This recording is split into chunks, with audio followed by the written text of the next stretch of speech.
Good evening. Welcome to the June 15, 2021 Education and Pupil Services Committee meeting. During this unprecedented time, while social distancing requirements are in place, the Upper Darby School District needs to continue certain aspects of its business, which includes decisions concerning pandemic planning. For this reason, the Upper Darby School District will continue regularly scheduled school board meetings while pandemic-related restrictions imposed by Governor Wolf and any local authorities are still in place. It is the plan of the school board to hold these meetings with the minimum required departures from normal operating procedures. The Upper Darby School District School Board COVID-19 Special Operating Procedures document outlines expected departures from those normal operating procedures and the policy justification for such departures. At the start of each committee meeting held while pandemic-related restrictions are in place, the board will review the departures from normal operating procedures as well as their justifications. While social distancing requirements are in place, the Upper Darby School Board finds it necessary to hold virtual school board and school board committee meetings to complete required business. These virtual meetings will allow for public viewing and participation. Following practices already in place for regular meetings, all virtual school board meetings, in addition to allowing near real-time public viewing and participation, will be recorded and the recordings made available after the meeting. In order to hold virtual school board meetings, adjustments need to be made following existing board policy. These adjustments have been outlined in the Upper Darby School District School Board COVID-19 Special Operating Procedures. Dr. McGarry, can you educate the public on how they can participate in tonight's meeting, sir? Yes, thank you, Board President Brown. Thank you for everybody who's viewing this meeting this evening. There are three different meetings this evening. We will begin with an Education and Pupil Services meeting, followed by, we'll follow that with a Finance and Operations, and then there's a special voting meeting to adopt a final budget. And I'll go through each one of the steps for each one of those meetings. For the Education and Pupil Services meeting and the Finance and Operations, you can phone in your question or comment to 610-789-7200. Again, 610-789-7200, extension 2000. Please leave your name and your address and make sure that you let us know which particular agenda item for which particular report this evening you would like to question or comment on. It's very important that you tell us which specific agenda item. Again, your name, address, and the agenda item, and the board and the administration will do their best to answer your questions before moving on. Following those two meetings this evening, there's also an email address, which is committeequestions@upperdarbysd.org. Again, committeequestions@upperdarbysd.org. You can also, similar to leaving a voice message, provide your name, address, and the specific report and agenda item you'd like to comment on. And again, we'll do our best to answer those questions. Following the Finance and Operations meeting, there will be a special voting meeting to adopt a budget. You can please call in at 610-789-7200, extension 2000. Again, please leave your name, your address, and in this particular situation, it's a comment, and the board will take your comments into consideration. You can also provide an email at boardmeetingcomments@upperdarbysd.org. Again, please provide your name, address, and the report or item you'd like to comment on this evening, and the board will take that into consideration before taking action. Thank you, Board President Brown. Thank you, Dr. McGarry. Please feel free to revisit that at your discretion throughout the evening, sir. The meeting of the Education and Pupil Services Committee will please come to order. Roll call, Board Secretary, Mr. Rogers, please. Dr. Haig, Present. Mr. Desnoyers, I am present. Mr. Warsavage, I am present and can hear the proceedings. Mr. Neal, I am present and can hear the proceedings. Mrs. Williams, Here. Mr. Fields, present, Mrs. Mitchell, Present. Mrs. Curry, Present. Mr. Brown. Present. Thank you, sir. The following motion shall be applicable for tonight's committee meetings and special board meeting. Policy 003 allows the board to suspend policies or parts of policies when appropriate. Therefore, due to the current ongoing crisis, I make the following motions to suspend language in two of the board's policies for tonight's committee meetings and special board meeting. Policy 006.1, which regulates attendance at meetings via electronic communications, I move to suspend the language requiring board members to be present. Specifically, the language would be, a majority of board members shall be physically present at a board meeting when a board member attends through electronic communications. And Policy 006, which governs other requirements of board meetings, I move the suspension of language requiring that those members of the public wishing to participate be present. Specifically, the language in the section titled Public Participation would remove the words that read, "present at a board meeting." Do I have a second? Second. Thank you. All those in favor? Aye. All those opposed, please signify by saying "I oppose" and state your name for the record. Anyone abstaining, please say "I abstain" and state your name for the record. That motion carries. I will now turn over the Education and Pupil Services Committee agenda to co-chair Mrs. Mitchell. Thank you, President Brown. Well, Ms. Kelly, if you could review the agenda items that we'll be discussing tonight. Tonight, we have 3 items on the agenda. The first item is informational. It's the PSBA legislative platform that Mrs. Gina Curry and Mrs. Rachel Mitchell will present. The second item is the Upper Darby School District 2021-2024 Comprehensive Plan. It's informational also, and Mr. Marshallek and I will be presenting that plan. And then the third item on the agenda is the policy, which would require board action to move forward, which is policy 246, which is school wellness.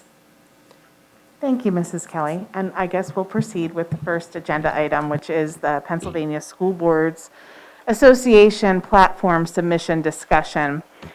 As you have maybe heard, Mrs. Curry has been talking about the PSBA platform that was submitted for the previous legislative session. So tonight we're just going to talk a little bit about how if our board wanted to submit a platform proposal, how they could do it. And if the board chooses to, we would like to appoint 3 people tonight who would then bring a proposal back to the board, and we'll talk about the timeline. So if you could go to the next slide. So these, the consideration is to form a PSBA Platform Committee, and we're going to discuss what is a platform proposal, why would our board want to submit a platform proposal, and how we submit it. So I'm going to hand it over to Mrs. Curry. Thank you, Mrs. Mitchell. Good evening. So the considerations to form a PSBA platform are as such. What is a PSBA platform proposal is what we're going to talk about. And I'm actually going to show the board why it's important to be a part of this process. So if you could go to the next slide. What is a PSBA platform proposal? The legislative platform is a series of statements that serves as PSBA's official record of positions on legislative issues and is the guide for the association's advocacy efforts. And I just want to talk briefly about why it's really important for us to consider it at this time and how we would go about it. We would basically come together as a committee and bring an issue up that we felt would be good for the committee to bring to the platform. So how do we go about this? We get together as a board, and as Mrs. Mitchell explained, we will come together and form this committee, and it's a pretty quick process because PSBA works pretty fast in terms of how to submit it. And so now is the time, because the actual deadline for the platform to be submitted is July 23rd. So if we are going to process this tonight, and if our board decides that we want to go forward with forming this committee, we will have to vote on it in our next meeting on the 13th of July, our next voting meeting, and then we would have to get together that week to come together as a committee. So we would be responsible for a few things as we go into this, and I'm going to turn it back over to Mrs. Mitchell to explain that. What you're going to be doing is, on slide 4, you can see, you would be reviewing the current PSBA platform and looking at where there would be opportunities to either support a current platform position or submit a new platform decision. So how do we submit an item? Well, all proposals must be approved by the full board, that's all 9 of us, and verified by our board secretary. In other words, an individual board member can't submit a platform position on their own. Proposals and accompanying rationale can be submitted to the PSBA in two ways. You can use the online submission form, or you can submit the platform position document and email it. And the timeline, Ms. Curry sort of already went over it. We would like to form a 3-person committee tonight to recommend a platform proposal for consideration or decide that we don't want to move forward. And then you would be submitting that information and maybe a very small presentation to the full board at the July 13th board meeting. And the submission, the final submission, would have to be submitted to PSBA by July 23rd. So it's a very short timeline. So just to reiterate, we want to make sure that the board knows that the boards may voice support for the continuation of a current platform issue. And a lot of times on the platform committee, I've been on the platform committee, there are issues that come up that during the delegation that is scheduled to happen October 23rd this year on a hybrid. Basically, there are oftentimes, you'll see that some of the platform issues will be tabled, and they'll have to go back to the platform to go all over again. So you can voice your opinion or your support for that in your own, or you can create a topic that we want to see actually fought through the legislation advocacy at the PSBA Government Affairs.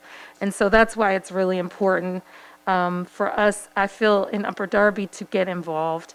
So step 1, like we said, if you could go to the next slide. The step 1 is to form this committee and to draft the proposed platform. And step 2 would be to have it get to the delegate assembly, which would have to be approved in September. And then it would go to the platform. So I feel like at this point, if we, as a board, decide that this is something that we want to do, I feel like we have fought really hard for the children here in Upper Darby, and to see a platform issue get to the legislative advocacy point in the governmental affairs through PSBA would be pretty amazing for our community. So, Mrs. Mitchell. Sure, just one more point of clarification for the public is once the board submits something to this platform committee, each board gets a number of delegates depending on how many students they have. I believe there's a formula. For instance, our board is allowed to have 3 people at the platform voting meeting. And so it brings boards together from all over the state to decide what we're going to collectively, as every school board in the Commonwealth, are going to fight for in this next legislative session. So do any board members have any questions about this, or people who might be interested in helping in the next month? I have 2 things. First, can this platform committee of our board be more than 3 board members? And second, I would be interested in I would be happy to serve on the platform committee. I suppose it could be 4, but we definitely can't have a quorum. We sort of thought 3, would be the best way forward. But I mean, certainly if 4 people say they want to help in the next month, we'd be happy to have them. So anyone have any other questions or want to raise their hand to help? I don't know, Ms. Buford, are there any comments from the board members that are joining us virtually? No, I don't see any requests at this time. Okay. Anybody willing to serve in the next month with Ms. Curry, who I think will probably lead this since she has the most experience on the delegate assembly? Hi, Mrs. Mitchell. Oh, yes. Hello, Mr. Warsavage. I would be interested in serving on the committee at the board's pleasure. Great. Thank you, Mr. Warsavage, and thank you, Mr. Dustmeyers. And just, I mean, we'll review it at the end, but just be thinking, do we really want to do this? So we have 3 volunteers, and we just want to make sure that we want to do this on this short time frame, or maybe we want to plan to do it for the following year. So be thinking about that for when we review the agenda items. So at this time, I think we can move forward to the next agenda item. So we're going to move on to item number 2, which is Upper Darby School District 21-24 Comprehensive Plan. This is an informational item tonight. The district comprehensive plan, Mr. Marshallak and I will present the 3-year comprehensive plan beginning for the 2021 school year, if approved at a later date, which we'll review the timeline as well. This will be used to provide a framework for our work throughout the district for the years to come. I would like to begin with the agenda and highlight the work that has gone into the planning process. Mr. Marshallak and I began this work back in November of 2019, and we had a training on using the new comprehensive planning tool, which focused our work on the Future Ready Index. So tonight we'll go over that process. We'll review the mission and vision statements and how we came to that, the strengths, challenges, and goal setting, and review how the plan works to feed through all of these bullets up here. We will then review next steps and the review process for the board and the public. The online tool, which I said was new, of course, allows for more flexibility for districts. It allows for data to be reviewed for our own district, and focuses on the long-term goals and actionable steps for to obtain those goals. Next slide. Before I begin with the presentation, I want to take a moment to thank the members of our steering team. So our work on the plan would not have been possible without the help of many people. We had team leaders because we had to move to a more virtual setting, so we had some breakout sessions. We also had board members that served on our team, so thank you. We had building principals, curriculum supervisors, teachers, parents, and community members also that lent a great deal of time and work and a full understanding of how to analyze all the data and everything. So we wanted to say thank you to everybody that did contribute to this process. It was a lot of hours that went into the planning and preparation here.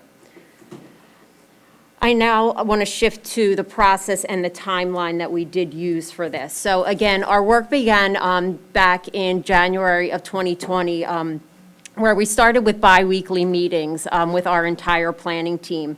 Our first meeting was based on the PDE's established timeline. And then once the pandemic set in, we had to pause our work and adjust our timeline, and we used the guidance from PDE also to do that as well. This was for all Phase 2 schools. So our planning that we are in right now is for a Phase 2 school, which is indicated by PDE as well. After that, we readjusted our timeline to meet the deadline of a November of 2021 deadline. And based on the guidance, we reconvened our committee and began our work back in January of 2021 with our entire planning team. Again, all virtual meetings with breakout sessions and Google Meets and everything else. And our goal the entire time was to try to get it to this June committee meeting, because what has to happen is a review from the board and the public. And we wanted to try to have in place for the new school year a comprehensive plan to begin the school year for 2021. So that's why we were looking for early approval of this plan. That's why we are here tonight asking for permission to begin the 28-day review.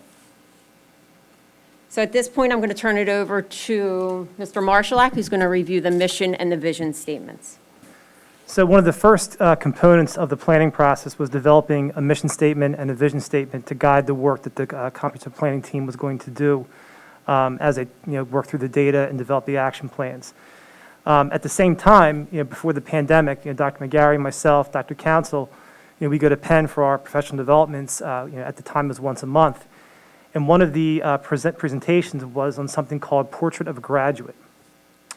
And a lot of the work that was based on, it carried over from the previous year with the Penn Study Council with what do employers and what do individuals and corporations want our graduates to look like and the skills they need to acquire when they leave high school and beyond to become successful members of a global economy.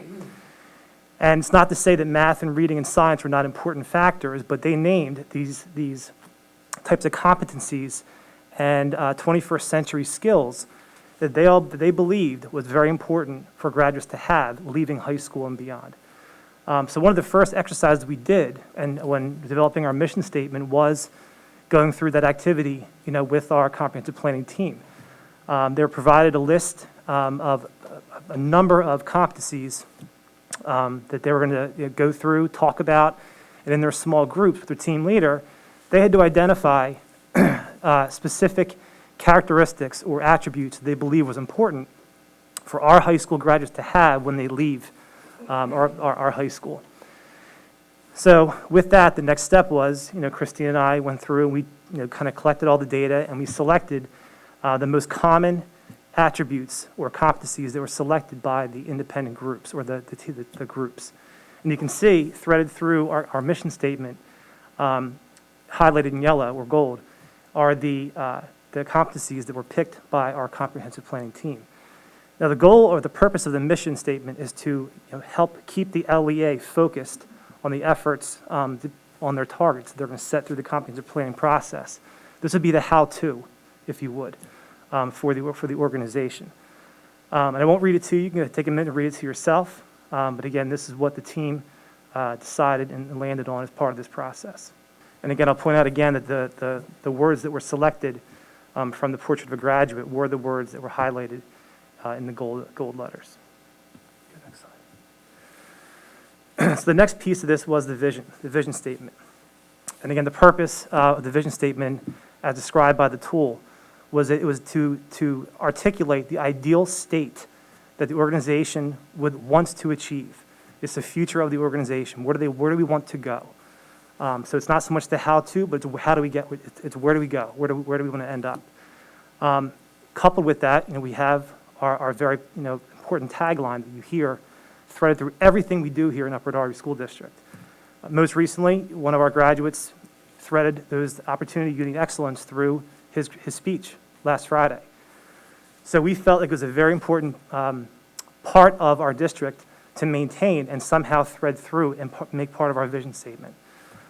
So again, we kind of narrowed it down to a couple different versions of a vision statement, and this is what the team, we actually had a virtual vote, in terms of what would be our vision. It was a close call, I believe, too. I think it was down to 1 or 2 votes separated. Two very similar vision statements, only tweaked by a couple words, but this is what the team landed on as our vision statement for this comprehensive plan. But again, we wanted to make sure we focused on the really key parts of our district that already are in place that have been successful and that carry this work through. So as Ms. Kelly mentioned, a really large part of the planning process was uncovering the data, tearing apart the state level data, local assessment data by all student groups and disaggregate groups as well. And you'll see in the actual plan, there were a number of different strengths and challenges we've identified to be part of the planning process. But then we had to select certain strengths and challenges that were important as part of the planning, the tool, to focus on and identify. Now, whereas strengths wouldn't necessarily turn into a goal, the strengths were geared towards helping us leverage the work we've done to achieve those or have those areas to become strengths into overcoming our challenges in our district.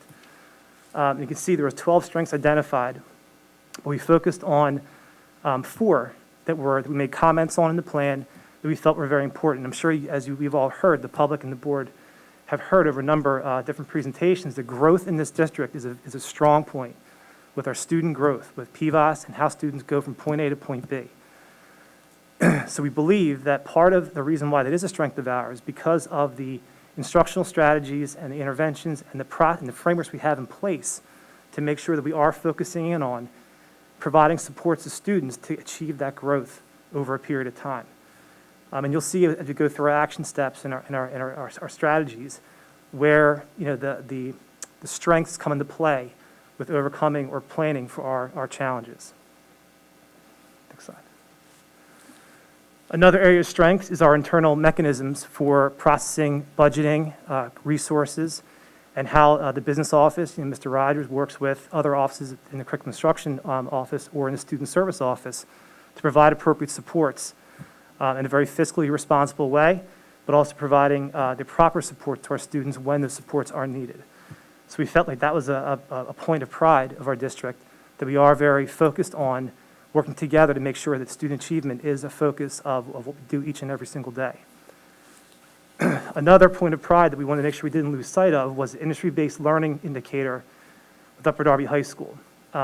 They achieved in the 18-19 school year an 84.2% in that indicator, which far exceeded the statewide average in this specific indicator.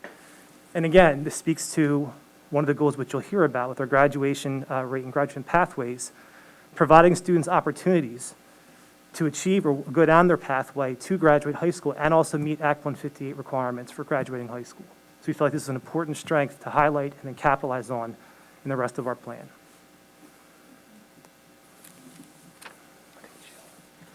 So Ms. Kelly's going to go over some of the challenges on the next couple of slides. So similar to the work to identify the strengths, the team examined the data and analyzed the data to establish what challenges we were going to focus on throughout this plan.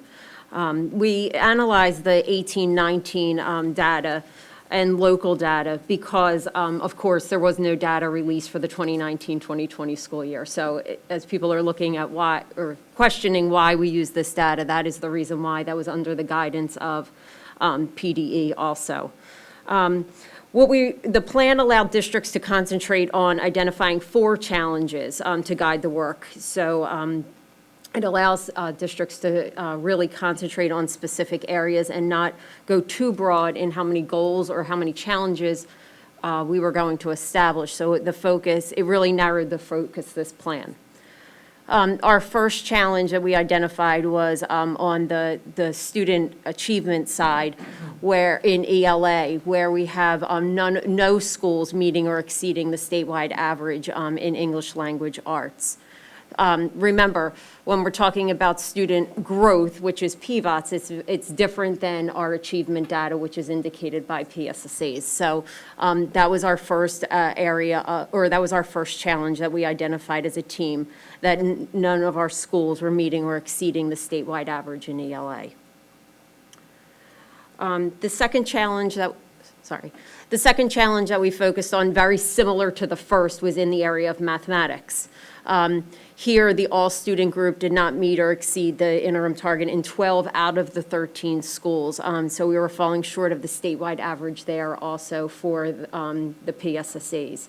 So again, an area for achievement that we are going to look at and concentrate this plan on is in the area of mathematics based on the PSSAs and local assessments. 2 other challenges that we focused on were the incidents based on the school safety report.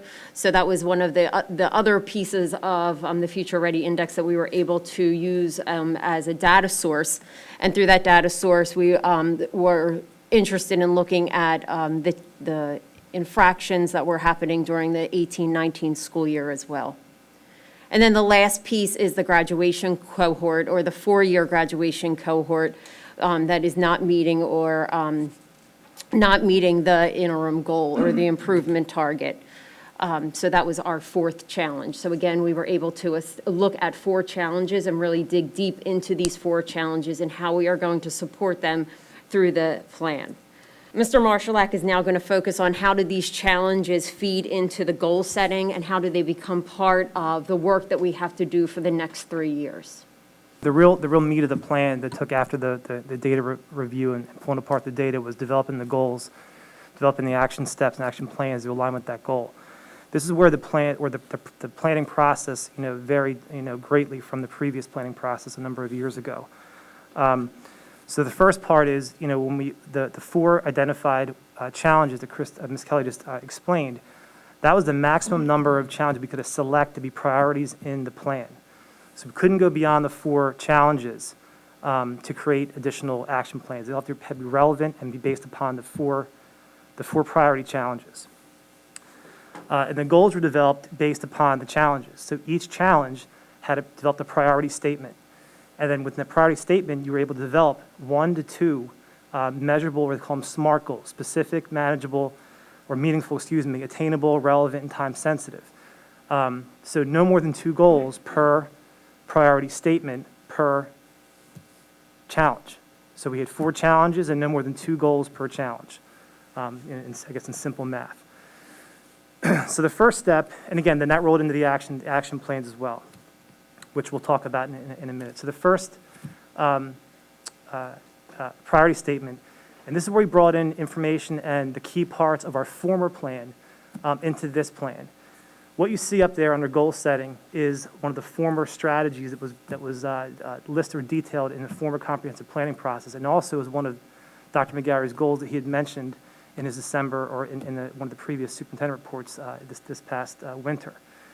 And we felt like it was very important because it was something that we felt like it was an important part of our plan from the past. Our planning teams selected these areas as well to focus on what they wanted to bring over and still continue to focus on this new plan.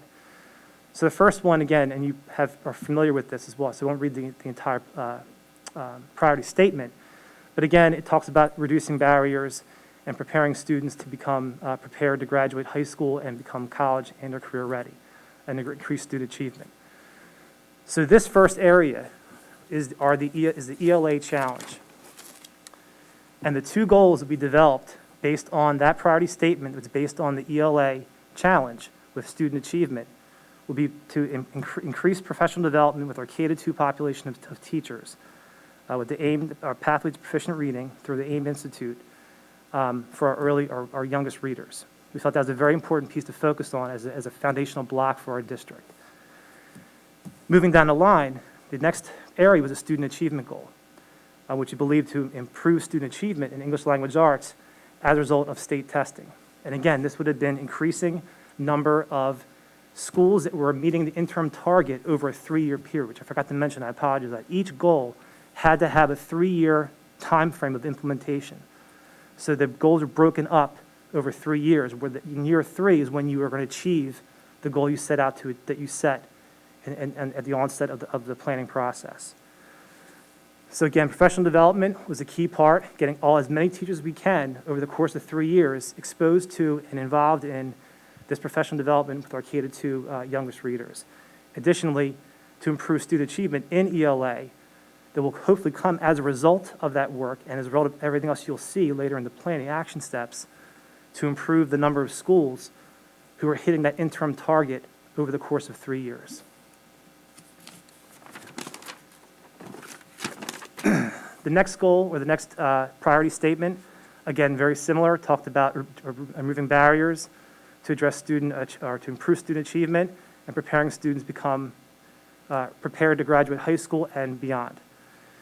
This area focused on math. So again, as Ms. Kelly talked about with the area of the challenge area with math, we again wanted to focus on professional development.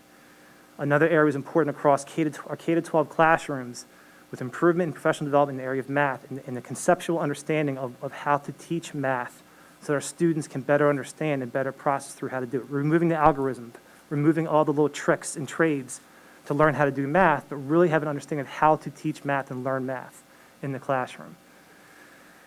And again, coupled with that is a student achievement goal. We want to make sure that, again, we improve our students, or number of schools who are meeting that interim target over the course of 3 years. And you saw from the challenge, we had 1 to no schools meeting in that area. Again, important area, focus on ELA and math being taken from the Future Ready Index in our state assessments.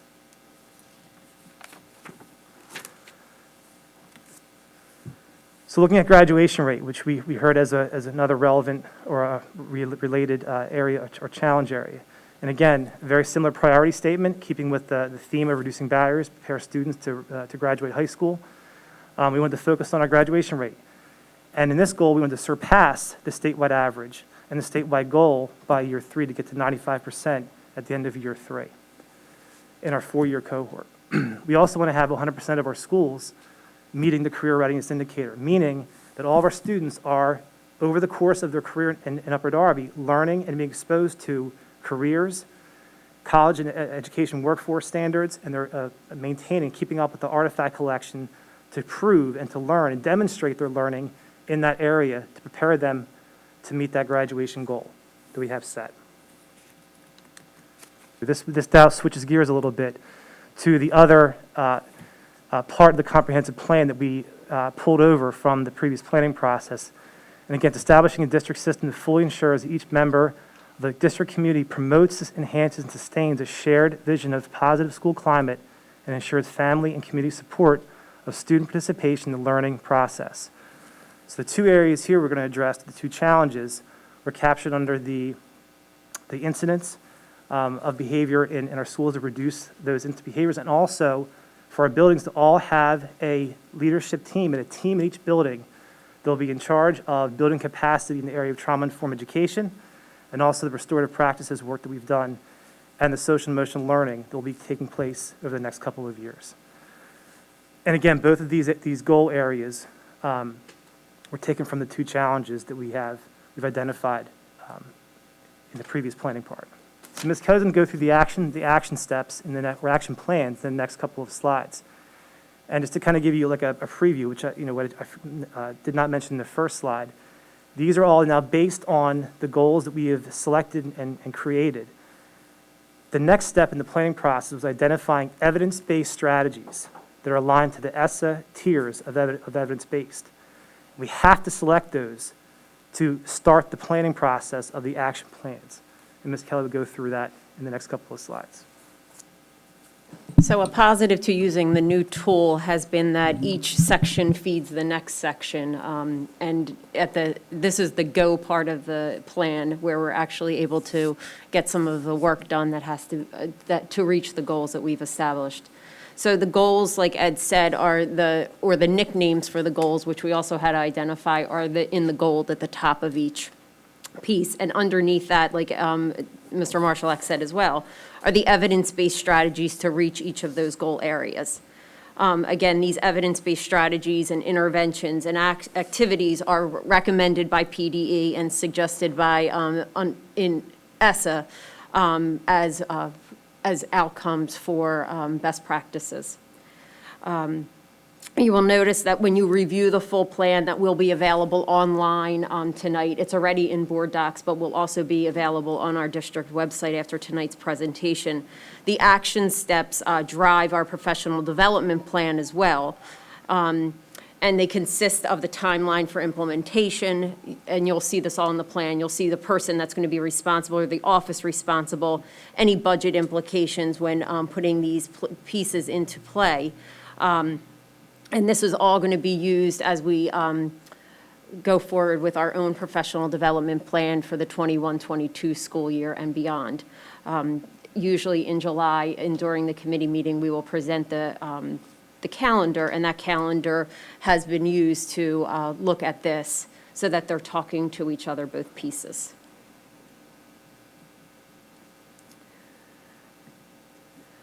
Again, you will see evidence-based strategies have been identified to support the goals. Again, the goals in the top in gold. And the strategies are contributing to building the remaining sections of the plan to where an outcome or evaluation and monitoring has to take place based on these bullet points listed up at the screen.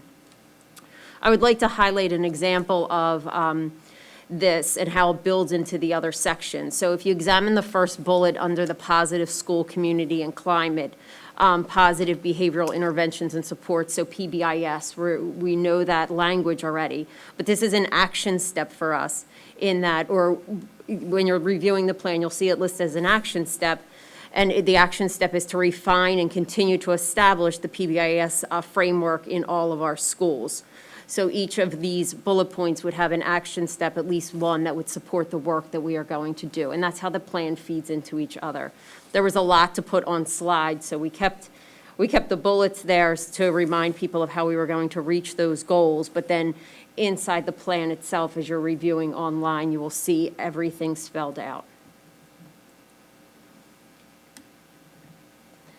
And then the last one, again, I'm not going to read through all of the evidence-based strategies, but as you review the documents, you'll be able to see that these will support the identified challenges that we established in the first few slides of our presentation tonight.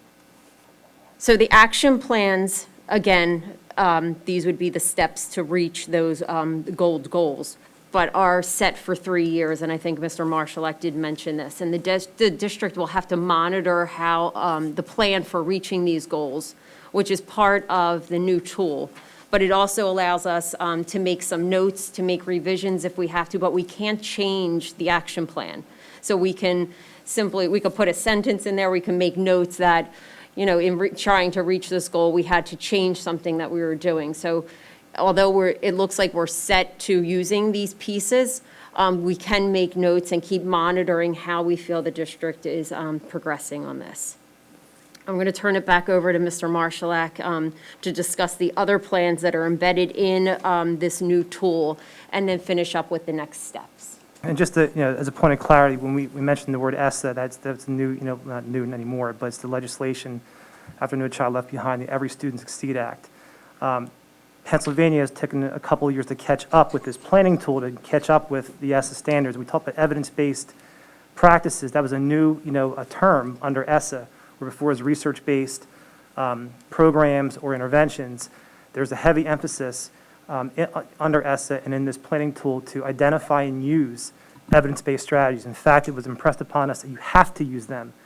And they provide us with a number of resources to go through and search for the levels of tiers of evidence, one from being very strong down to 4 being very almost non-existent, I suppose. And many of the strategies we've identified in our plan, we've been doing it in our district for a number of years already, and have evidence to back the success of those interventions in similar school districts such as ours. But the last piece, and you'll see in the one of the last pieces you'll see in the documents are the additional state required plans. One you will not see up here, which if you recall was the special education plan. Historically, that plan was embedded into the comprehensive plan in previous planning tools or planning years. This year is different. It's not embedded into this tool. But if you recall, we did approve this last spring during the pandemic. So that special education plan is in place for the next 3 years. And it is referenced as a supplementary plan in our planning process. We did talk about it as part of looking at our planning process with this. But these are the required plans they're going to be submitted to the department, to the board and to the Department of Education for approval. The first of which is the academic standards and assessment requirements under Chapter 4. And again, many of these are assurances and have the district kind of verifying that they have the procedures and policies in place to ensure that these aspects of the different PA code chapters are being followed in our school district. And again, the first one is Chapter 4 to make sure we are following the PA core standards or PA standards. We have an appropriate scope and sequence and also an assessment schedule to assess all of our students under Chapter 4. The next of which is student service assurances, Chapter 12. And this is to provide that we are assuring that we have a comprehensive student service program plan in place in our district that encompasses supports and referral processes and interventions for our students under Chapter 12. One thing you'll notice in this particular plan, and under one of the assurances was a checkoff or an area that references school resource officers. So we don't employ school resource officers in our school district, nor do we have a policy that governs how they are used. So that area is left blank. It's been verified that does not mean that we are not in compliance with Chapter 12. It just references that we don't use them and don't have them. So it's no harm on the district to leave that area blank when submitting to the state. Our policy does talk about security guards, not school resource officers, to make that clear. Professional development plan, which you'll see threaded through a lot of the action steps, do talk about the professional development steps that we'll need to put in place to see through all these different aspects of our comprehensive plan. You'll also see them in the professional development plan as a supplementary or a required plan, which will also drive the work we're going to do with the professional development calendar, which you'll see in July, and then the work we'll do next year, to not only support our teachers and staff with seeing through these initiatives, but also drive the work of the plan over the next couple of years to make sure we are staying on target and implementing the plan as designed over the next couple of years. Next of which is the induction plan. Again, how we're going to assurance to how we're going to support our new teachers, our novice teachers coming in with an induction program within the school district, being assigned a mentor, and going through different levels of training that our new teachers need or required to have when they become employees of Upper Darby School District. And again, that's also, a relationship of another requirement for insurance for our school district. And the last one there, but not least, is the gifted education plan. This is, again, another set of assurances that make sure that we are following Chapter 16, which is the gifted education law under the PA code. And what it describes is our program delivery or service delivery models, our screening and identification process, and how we are programming for students who are gifted and require gifted services in our school district.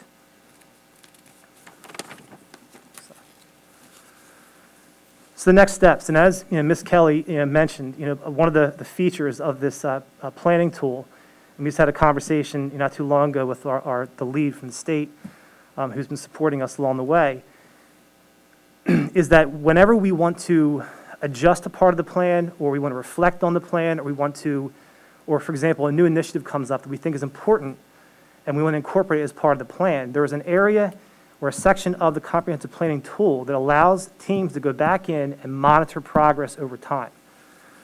So there's an actual section which each year, or as frequently as you want, we can go back in, get the team together, review the data, how are we meeting our goals, are we maintaining with the goals we set forth in our plan, and we can make notable observations in that planning tool that will then carry over to the next planning process. So for example, if we wanted if we started a new initiative, 2 years from now, we felt was very, very important, we wouldn't go back in and open this plan back up and add it in. We'd make that notable observation in the monitoring component for the next planning process to incorporate that initiative, if that makes sense. But this evening, we'll start our 28-day public review of the plan, or the plans, I should say. We're going to ask the public that they do take a look at the documents. In board docs, we'll have it up on the website. If not this evening, tomorrow morning. We'll also have posted the comprehensive plan email address for anyone who has comments or questions or anything of that nature with respect to the plans. They can submit their feedback to that email address. The goal is to bring this back, if any revisions, to the July 27th committee meeting. And anything we do adjust or tweak over that time, we'll highlight and present a new, the finalized version of the plan on July 27th, with the hope that we can have board action at the August board meeting to put the plan in place for the start of the new school year. And that was always the goal, moving along. And I think that's it. Do you have any questions for Ms. Kelly or myself? Thank you, Mr. Marshallak and Ms. Kelly. Ms. Buford, are there any comments from the board members online? President Brown would like to ask a question. Oh, sure. President Brown? Ms. Kelly and Mr. Marshallak, first, thank you for taking us through that and for your work on the comprehensive plan and briefing the new tool. Is it safe to say that the portal provides a repository to house and provide structure for the goals? Is that safe? Is that a good summary of Yes. what I saw? Okay. Do you feel like the portal was easy to use, or was it yet another thing, like another initiative that you had to implement? What's the consensus? It was definitely different than years past. Once we got into the tool, it was easy to use. The technology worked better than it had in years past, so that was very good. We did have to make plenty of phone calls to our friends that were leading the comprehensive plan at the state level, just to figure out exactly what they were looking for in certain sections, especially when we're talking about the evidence or the action plan, where you definitely had to use evidence-based strategies. We weren't positive of how that would work. But once we got into the groove of things, we definitely spent many hours working on it. Thank you. I think at the end of the day, we're very pleased at the way that it worked for us. At first it was, and again, we're going back almost a year and a half now, the training we went through, that then had, kind of taken a backseat due to the pandemic. So, Christine and I kind of learned it on our own, kind of playing around with it, but it was user-friendly, and we got to know it pretty well. Okay, and my last question was, there's a lot of data that comes out of this. Do you think it'll be easier to analyze the data with the tool? Do you think it'll make it easier to analyze the data?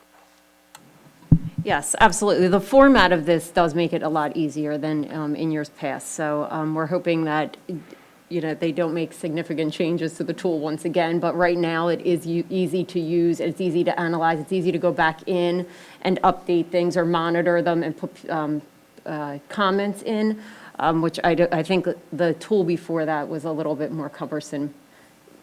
Thank you very much. No. I give a lot of credit to our teams, too, that they really pulled out the data and went right down to the very nitty-gritty of the data. Our map data, our DIBELS data, down to the disaggregated groups. I mean, they really pulled apart and really went in very, very good detail, the points of pride and the challenges that we have in our data. So they did an awesome job at that. Thank you very much. I just really have pretty much a comment.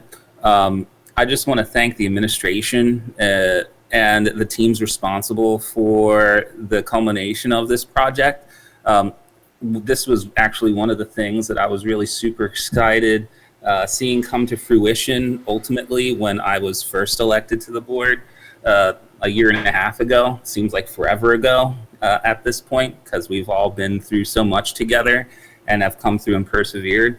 And I also want to point out to the public just how forthright and transparent this team is, because a lot of the data that they did present in that presentation can be extrapolated or pulled from a lot of different public resources, but because they were so forthright, honest, and transparent about the challenges that do exist and the opportunities therein to do a whole lot better, that just goes to show you how much this team loves all of your kids and how committed we are to really knocking it out of the park with this comprehensive plan. So again, thank you, team, for all of your hard work. Two things I wanted to comment, follow up to Board President Brown's comment. I think the tool, the data that's in the tool comes from, as Mr. Warsavage said, pulling it from other resources. One of the cumbersome elements this will still be, you still have to go to those data elements to track your progress toward the plan. The plan will not automatically pull from all the data sources. So we're still going to have to go and do that work on our own to analyze those goals. I think that's an important piece. And I want to say to Christine and to Ed, from my office, having done this job in a former life, the one putting this plan together in a previous life, I'm happy to hear the tool improve because it was an awful, god-awful tool in the past. And I want to say to the two of you, I know that with everything else that's going on in the school community over the last year, the fact that you were able to lead this charge, and I've witnessed firsthand the hours upon hours of time that you put into, the two of you, trying to get other people to get their homework done, lead this, get people to attend meetings, getting the public to engage in some of those committees is always a challenging part of trying to lead a comprehensive plan. And you'll find that other people will come out later and say, well, what was going on? I know it was a challenge, and your effort and your work and your hours and your commitment to the school district with your day-to-day lives and the jobs that you already have on top of a charter school defense, on top of everything else. I just want to say from my office to you, thank you so much for your leadership and your hard work. Thank you, Dr. McGarry. I was going to echo that as I wrapped this up. Being part of the process, this is the third comprehensive planning that I've participated in, and I thought that this time was very, very well organized. No offense, Dr. McGarry. And the community participation was commendable as well. So I just wanted to thank those community members and teachers and administrators who did participate and give up lots and lots of hours attending those meetings that we held on Thursday afternoons. So thank you very much. Are there any other comments or questions from board members at this time? All right, seeing none. Dr. McGarry, if you could just review how the public would participate in this particular part of the committee meeting. Yes, members of the public, if you can phone in at 610-789-7200 and extension 2000. Again, if you just leave your name and address and the report or agenda item you'd like to comment on this evening, the administration and the board will certainly do our best to answer those questions. Or you can email at committee meeting questions at upperdarbysd.org.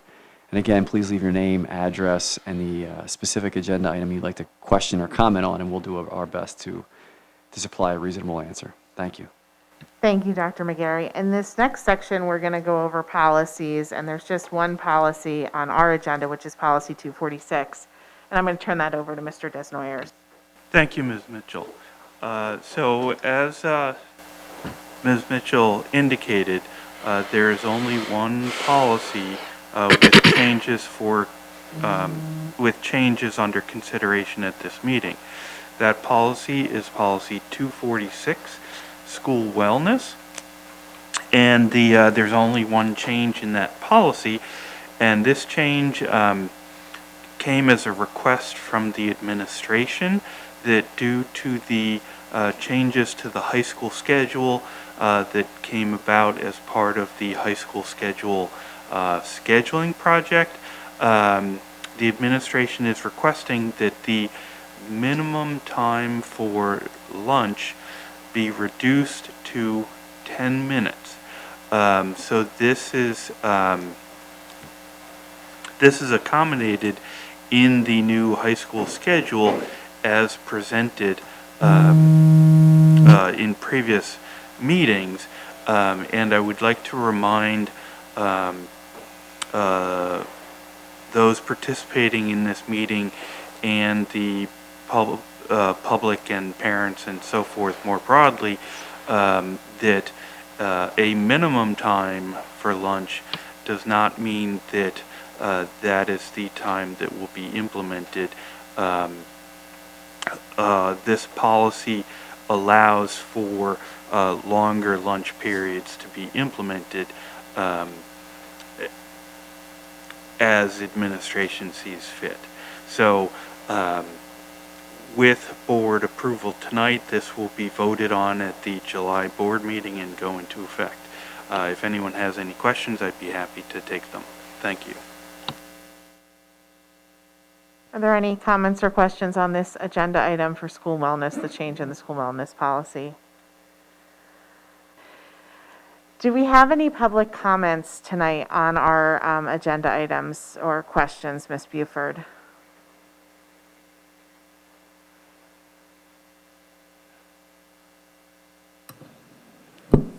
We do not have any comments this evening. Okay, so at this time, we will review the agenda items. Ms. Kelly. The first item was the PSBA legislative platform, which was informational.